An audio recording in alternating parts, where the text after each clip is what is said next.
Why choose a Sleep Number smart bed? Can I make my site softer? Can I make my site firmer? Can we sleep cooler?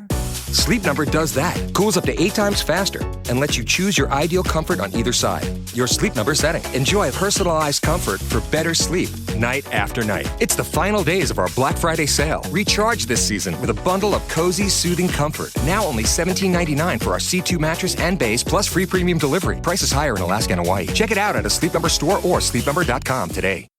We all know those GLP-1 injections work wonders, but that price tag almost gave me a heart attack when my insurance denied coverage. I was staring at a choice between paying my mortgage or paying for weight loss. Talk about a rock and a hard place. Then I found Elevate Health compounded semaglutide at just $58 with payment plans that don't require a second mortgage. Same medication, same results, but a price that real folks can actually afford. Visit joinelevate.com today. That's JOINELEVATE.com. Your wallet will be as happy as your waistline. This medication is not FDA approved.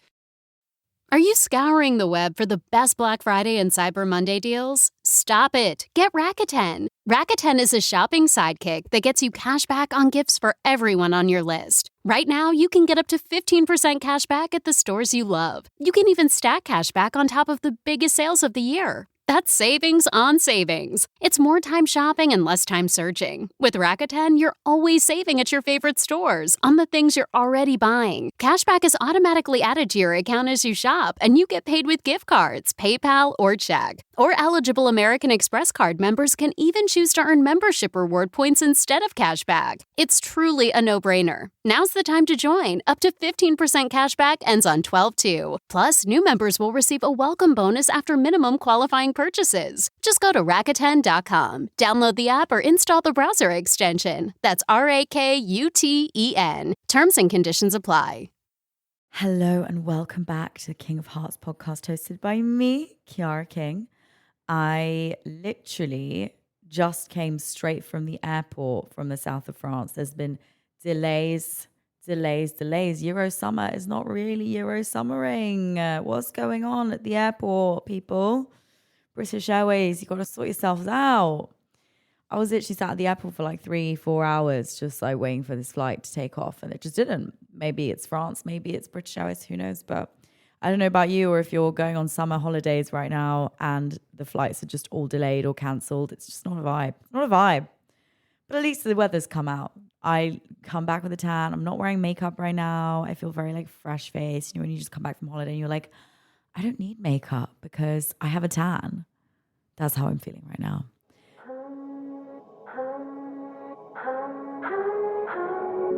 If you love me, let me fly away.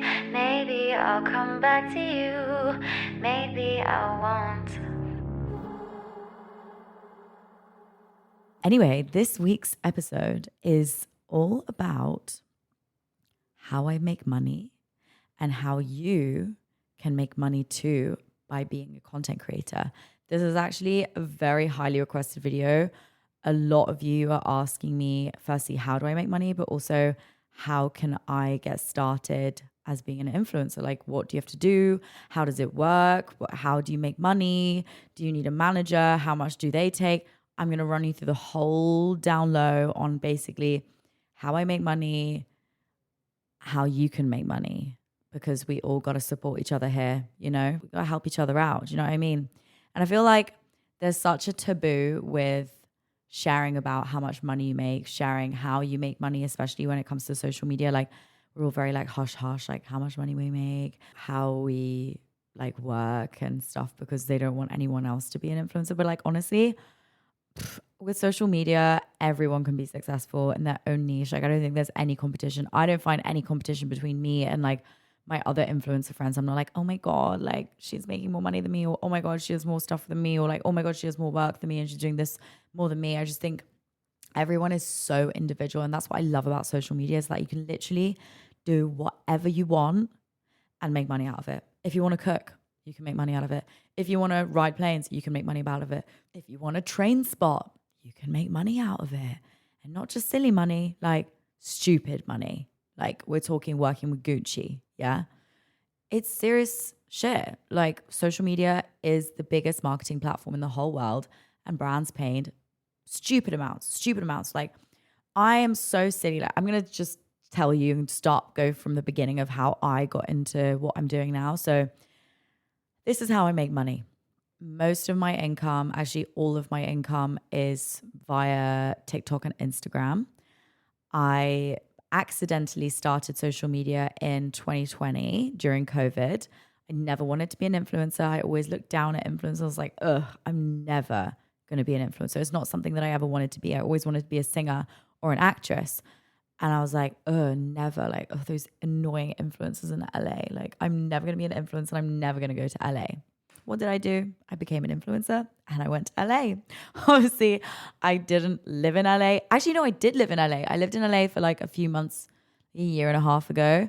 Not my jam, not the biggest fan of the city. I find it very overwhelming. Everyone is a social climber. Not everyone, but I don't want to stereotype here. The people that I encountered were very much either lost or hadn't made it. And that kind of like energy of not having made it kind of brings you down a bit.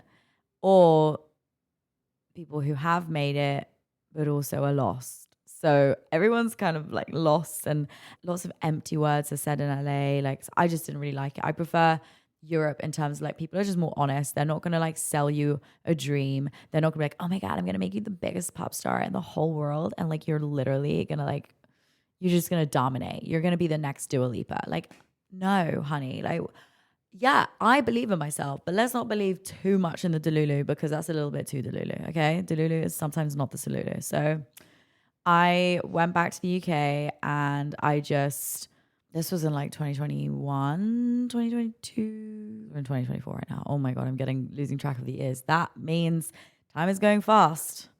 Oh no, that's not good. But anyway, I started social media in 2020 as a joke, like not as a joke, like obviously I did post every day, but I didn't think that was going to be that much money in it. I just kind of did it as like a hobby. I basically was just making relatable videos about dating and like funny skits, like based on my own life experiences. And then I got severely heartbroken. Well, actually, no, me and my ex were kind of like on and off in 2021. And 2021 was when I really popped off. And me and my ex broke up, and then we got back together, and then we broke up again, and then we got back together. So all of that like emotional turmoil made insane content for me in terms of like, I was just like heartbroken, kind of navigating. It was the first time I'd been in love, first time I'd been heartbroken, like all of these firsts. And then TikTok was there, and it was my way of basically like letting out my feelings. Like, I guess you could say like Taylor Swift of TikTok. I don't want to name myself as Taylor Swift of TikTok, but Taylor Swift makes her songs via the experiences that she's had in her relationships. I made TikToks with the relationships that I had through my dating life and my definitely poor choices in men. Very poor choices in men, by the way. I've been doing a lot of healing work the last few months because I'm not making those mistakes ever again. Never making those mistakes ever again. No. But anyway, so I started making videos.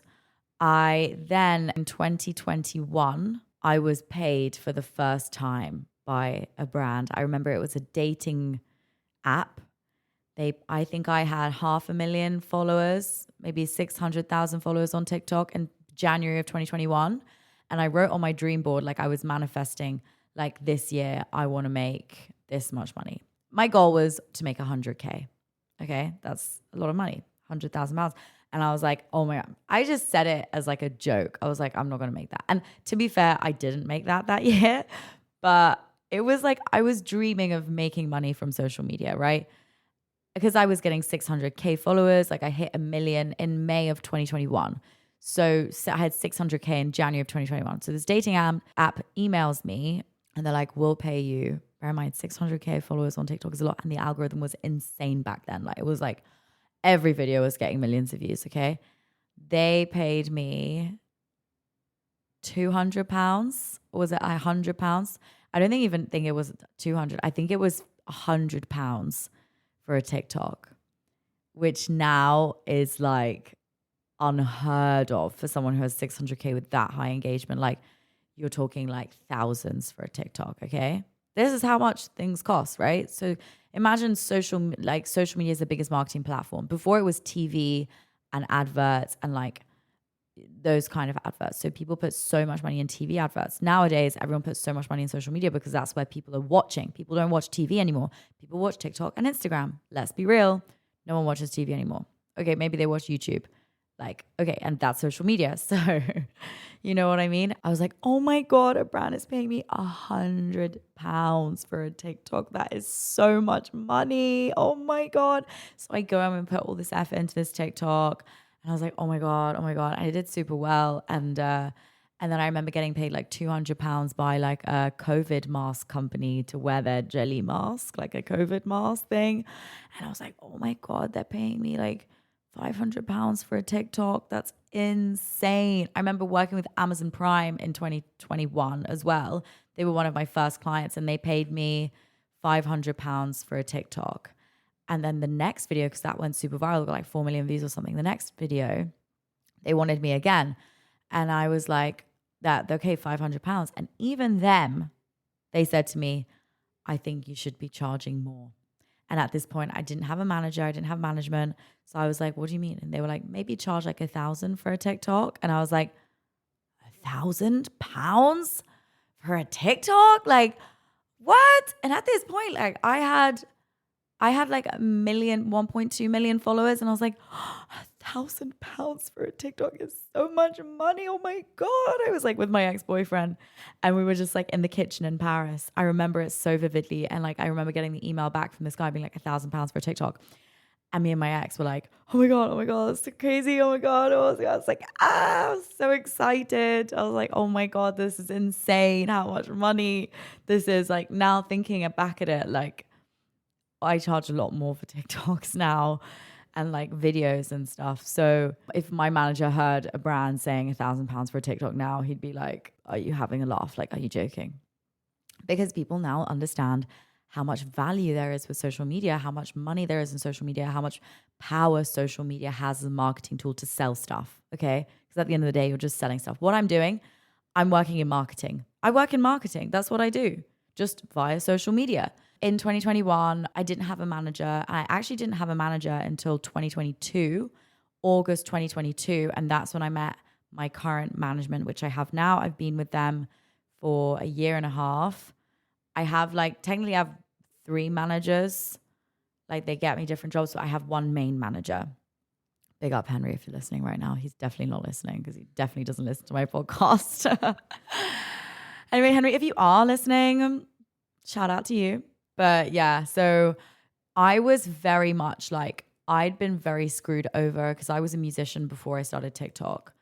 I was a singer. I'd been a singer since I was 19. And so I was doing music for like 2 years before I started social media. And the reason I started social media was to promote my music. That flopped. So then I ended up doing other things and just being creative. And that's a tip I'll give you. Just literally throw all your glue at the wall, all the gum at the wall, throw all the gum at the wall, and whatever sticks, just keep doing that. Just keep doing that. Like, I can't tell you, stop overthinking when you're posting on social media. Just post on social media. It doesn't matter what it is. With social media, genuinely, I believe it's about quantity, not quality. Because with the quantity that you put out, you'll see what actually does well. And with the thing that does well, keep doing that, basically. Anything that doesn't do well, don't do it again.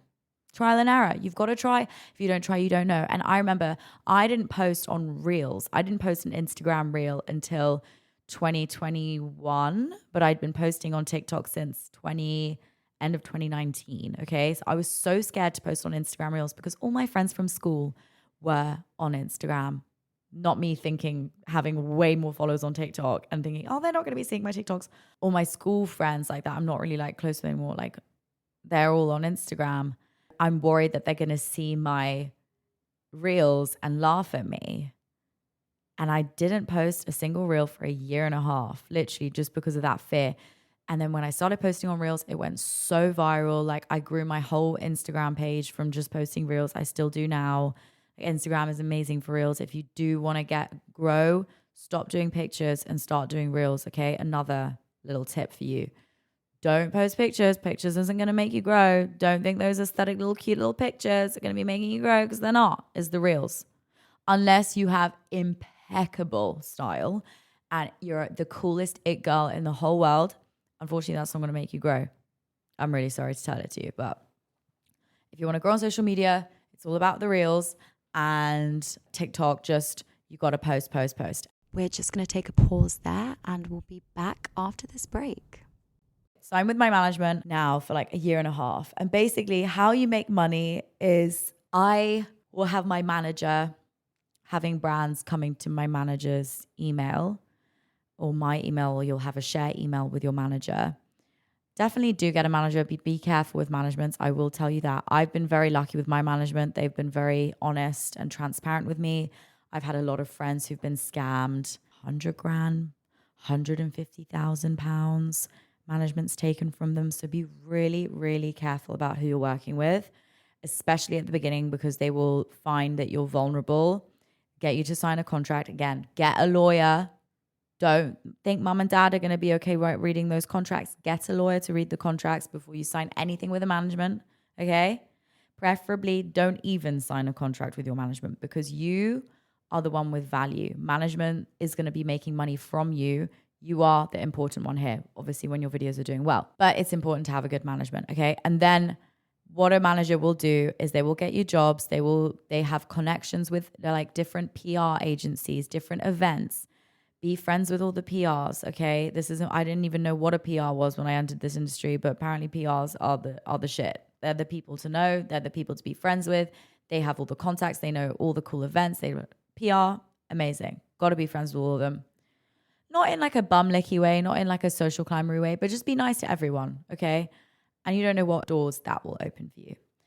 Anyway, so I have my manager. He'll bring me a job. He'll be like, okay, Charlotte Tilbury wants to work with you on one TikTok, and I'm going to go into the specifics of what you should know as well, so that you don't get screwed over in terms of fees, especially if you're doing it on your own and you don't have management. This is something I wish I knew. And I was undercharging so much because I just didn't know what the different terms were. I didn't know what usage meant. I didn't know what boost code was and that you can actually charge for that. I didn't know about how much stories were worth. I just didn't know any of it because I was so new to it. I had no clue. And some brands took the piss. Some brands didn't value my work and would completely undervalue. Like I'd offer them a number. And of course you're a business. You want the cheapest price, right? But like £200 for a TikTok? Really? And I was like accepting that and getting excited over it. Anyway, so you have a manager. Managers typically take 20% of any brand deal that they get you, okay? This is standard. Some managers may take 15, but that's quite unheard of. Quite a few managers take 30%. I know some managers that take 35%, depending on how involved they are on your content. Are they helping you with editing? Are they helping, being with you, helping style you? Like, it really just depends. It's kind of like how long is a piece of string. But typically, managements take 20%. So, for example, okay, my manager will be like, okay, Lacoste wants to work with you on a 3-part deal. It's 1 Instagram reel, 1 TikTok, and a set of 3 Instagram stories, okay? That will be the deal. They'll make it cheaper depending on how many deliverables. Okay, a deliverable, I didn't know what a deliverable was either. Deliverables are things that you're selling. So an Instagram reel, a TikTok, and an Instagram post, that's 3 things. So that's 3 deliverables, okay? A set of Instagram stories, that's 1 deliverable. 1 TikTok is 1 deliverable. 2 TikToks is 2 deliverables, okay? So it's like 2 services that I guess you're offering or products. I don't know. Generally, you get paid, like I get paid by my management on the last day of every month. Basically, it's kind of like having a salary. Like I actually do have my own pre-existing clients, like Amazon Prime, for example, is not through my management. I had them before my management. Make sure also, if you do get management, if this is a career that you want to go down, make sure to be really firm with managements to keep your pre-existing clients. Make sure that you can see the emails, because some managements are very, very, very sneaky and will steal your money without you knowing, because you're a young 19-year-old girl or boy and you trust people. You cannot trust anybody ever. Okay? One person even told me, you cannot even trust your own mother. Okay? This is when business gets like a lot of money. You can't trust anyone. Keep your wits about you. obviously trust is good to build communities and have friends and whatever, but don't trust people, especially in the industry that you're working. Keep people at an arm's length. And I'm not just saying this because I've been screwed over. I haven't been, but you just never know. Always watch your back. Are they using you? Are they stealing money from you? Blah, blah. Because like when you start making a lot of money from this, you have no idea how many people want to be around you. And then when you, for example, get cancelled or get hated on for a bit, watch who drops out of the picture and doesn't want to be around you anymore. Be very, very, very, very careful about who you surround yourself with, especially in this industry. Doing social media, I've had such a pleasant surprise with the kind of people that are in my industry, like in terms of like influencers. I thought influencers were stuck up, bitchy, mean girls, like competitive, you know, just like rude. Everyone is so nice. I've only had one encounter with two influencers I'm not going to name that I had a bad encounter with. They were just very, very, they thought they were the best. Yeah, they're like not very liked in the industry because kindness, you know, it's obvious people can tell energy. Like, if it's not just me not getting along with them, and I get along with everyone. If I can't get along with them, not many people can get along with them. But anyway, not going to name names here. I'm sure they have their own way of living life, which is not very kind but you know, everyone has their past. I'm not judging, but I didn't have a good experience with that. But other than that, 99.9% of influencers are so kind, super hardworking, very humble as well. Like you think that, they're all showing off on their brands and stuff. But a lot of influencers that I know are not dripping in brands. Like you wouldn't know that they had money. You wouldn't know that they're making stupid amounts, like hundreds of thousands a year, if not millions. Like one of my good friends, you would never know. You would never know. You know, so it's like there's so many misconceptions about influencers that we're like stuck up, that we're in your face, that we also, I've heard different things. I've had two different sides. I've heard people thinking that influencers make no money, and I've heard people saying influencers make millions. Okay. Obviously, how long is a piece of string? There are different influencers, different engagement. Like, yeah, some influencers don't make any money because they're probably buying all their followers and their engagement's really bad and their content's just not good and it doesn't just like no one watches their videos. Okay, fair enough. But then you have people making millions. Okay. I'm not part of that category yet, but one day I hopefully will be. But yeah, hundreds of thousands of pounds, millions of pounds, millions of dollars. You know, you can make so much money in social media and you would be silly not to make the most of this job if you want to be in it. You know, the beauty of social media is you can travel. I literally just got back from the south of France, chilling. I was with Tory Burch. We were just chilling on a boat, taking pictures and making TikToks. Like, what more could you want? Of course, I'm speaking as if like it's all rainbows and fairies. Don't get me wrong. Has my mental health been really bad? Absolutely. Does it rip the serotonin levels out of my body? Absolutely. Are my dopamine levels very low because I'm constantly on social media scrolling and doom scrolling and just like I have an addiction to social media, which makes people depressed. It made me depressed. Yes. But is there a lot of money in social media? Yes. Is it hard to say no to it? Yes. You know, I've hit burnout from working so much and traveling so much for work. I got really burnt out last year. I had to go on a retreat in Mexico because I was just burnt out as fuck. This year I was so burnt out. Okay, I went through a breakup, but like I'm not gonna lie, it wasn't just the breakup that made me go to Mexico. Half of the reason was because I was so tired from Fashion Month. Like I did Milan, Paris, London. I didn't do New York, but like Milan, like Fashion Month, like 4 countries in a month, going to a different show 3 times a day, different outfits, and then you have after parties every day. Like, okay, it sounds so much fun, but then you hit exhaustion and you hit a wall and you're literally like, I am not happy. I'm not happy. I don't want to post.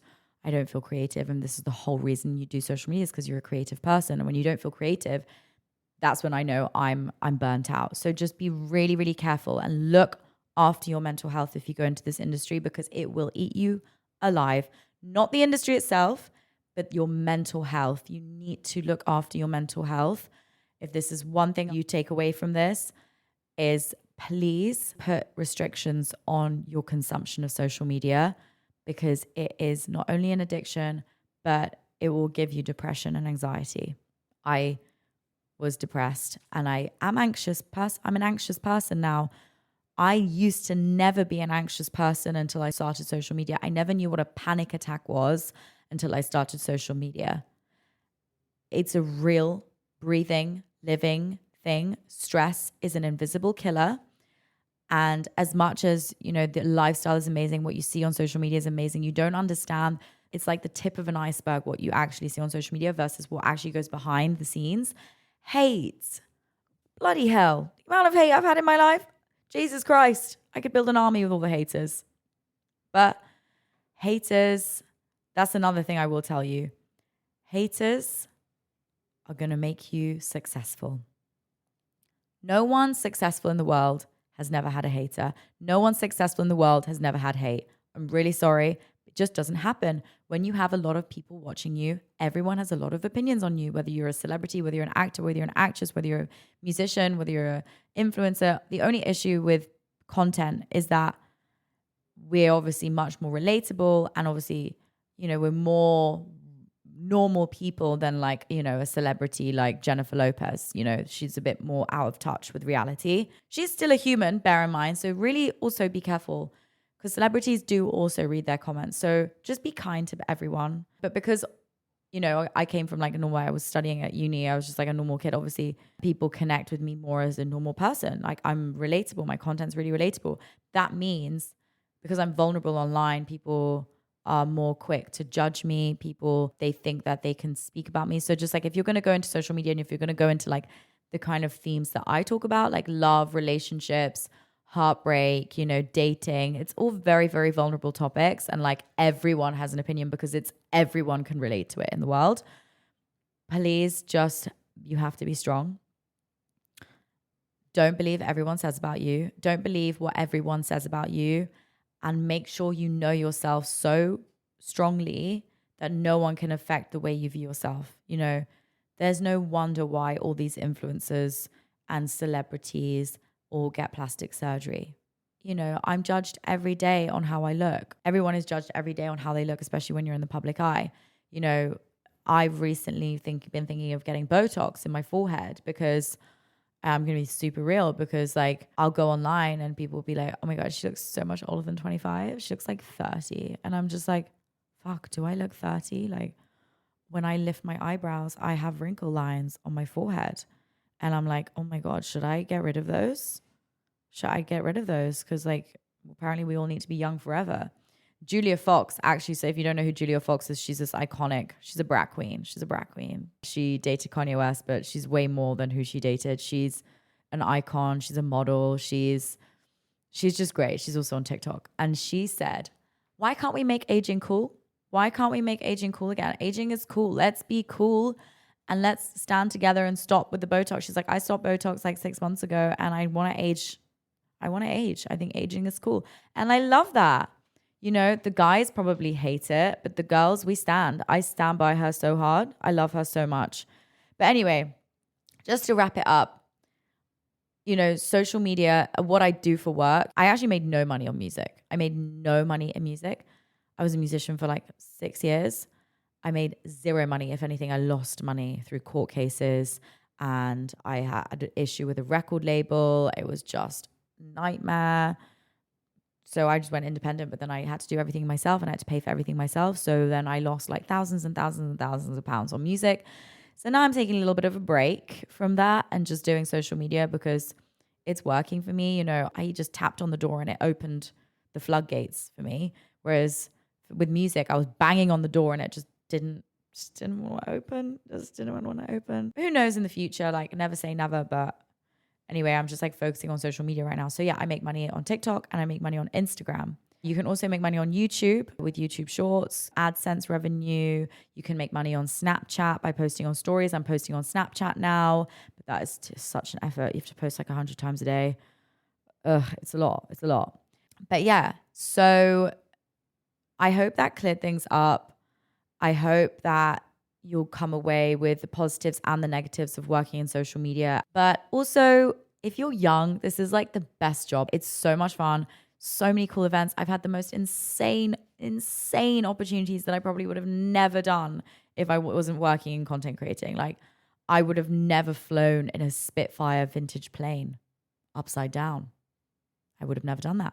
I would have never flown to Barbados to a crop over festival. I would have never flown to New York to go to cool events and meet all these amazing celebrities and do all these cool premieres and blah, blah, blah. Like, it's insane the amount of opportunities that social media has. You just have to control yourself, stay calm, don't listen to haters. Haters make you famous. Remember that, okay? The moment people stop hating on you is the moment you've become irrelevant. That's another thing. Because if you're in the public eye always, everyone will always have an opinion. So the moment the haters stop, the moment you're doing something wrong. My mom always told me, the moment you stop getting hate is the moment you started doing something wrong. No one's jealous of a loser. Just saying. But yeah, if you do have any more questions, feel free to please DM me on Instagram if you listen to this episode and you want some more information on like how to make money on social media, how much you should be charging. Like, honestly, I'm really happy to help because I know that I would have wanted someone to tell me what to charge and how to make money on social media. But yeah, also usage, you should be charging for usage. Okay. Usage rights is basically like how the brand can use the content as well. The name of the honestly, I don't really know. My manager knows better than this, but yeah. And then there's also exclusivity that you should be charging for. So for example, with GHD, I'm working with GHD. I work with them for the whole year as a brand ambassador, but I'm exclusive with GHD. So I can't work with any other heated tool brands, which obviously could diminish your jobs, which means you should be charging for exclusivity rights. That's another thing. So just to know, or like if a perfume brand wants you to work exclusively for them for 3 months, you should be charging for that 3 months exclusivity, extra money. I don't know how much, thousands. I don't know, it could be hundreds, could be thousands, depending on your followers. But yeah, I hope that cleared things up. And also get an accountant. Get an accountant and get yourself signed up for VAT, because when you earn over £80,000 a year in the UK, you need to be charging VAT on all your brand deals. And a lot of my friends forgot to do that, or their managements didn't tell them that they should be doing that, and they had to pay a lot of fines to the government. So make sure you're paying your VAT, okay? If you're earning over £80,000 a year, any company, also set yourself up as a company. Sorry, I'm like spitting all these things out because I'm just remembering it now. If you're a sole person, like earning money and you don't have a company, just to help you with tax, because if you're earning over £40,000 a year, you have to pay like 40-50% tax in the UK, probably the same in France or wherever else in the world. Set yourself up as a company, okay? You are a company now. You're a limited company. Speak to your accountant about this. Set yourself up as a limited company and put everything through the company, expenses through the company, because everything's going to go towards your work, lighting, equipment, blah, blah, blah. And tax is 21% in the UK, so it's half. Just a little fun tax tip there. It is fun when you're not paying 50% tax. No one likes taxes, but we all need to pay them. I pay my taxes. You should be too. Okay. Anyway, I love you so much. I hope that helped you. I hope you learned something. I hope you are motivated or maybe demotivated to doing social media. But honestly, on the whole, I love it. I love what I do. I honestly couldn't do anything better. I'm so grateful, really. I get to travel the world, make TikToks, meet amazing people, maybe not work too hard. I am a little bit of a workaholic. And I literally don't have time for anything else other than traveling with work and making content. But it's fun. Who knows how long it will last? We'll see. But right now I'm enjoying it. See you next week. If you did like this episode, please follow, subscribe to the podcast, like, comment, send a message, write a review. It really helps with the pod and it helps me. Okay, I love you so much. See you next week. Bye. Maybe I won't.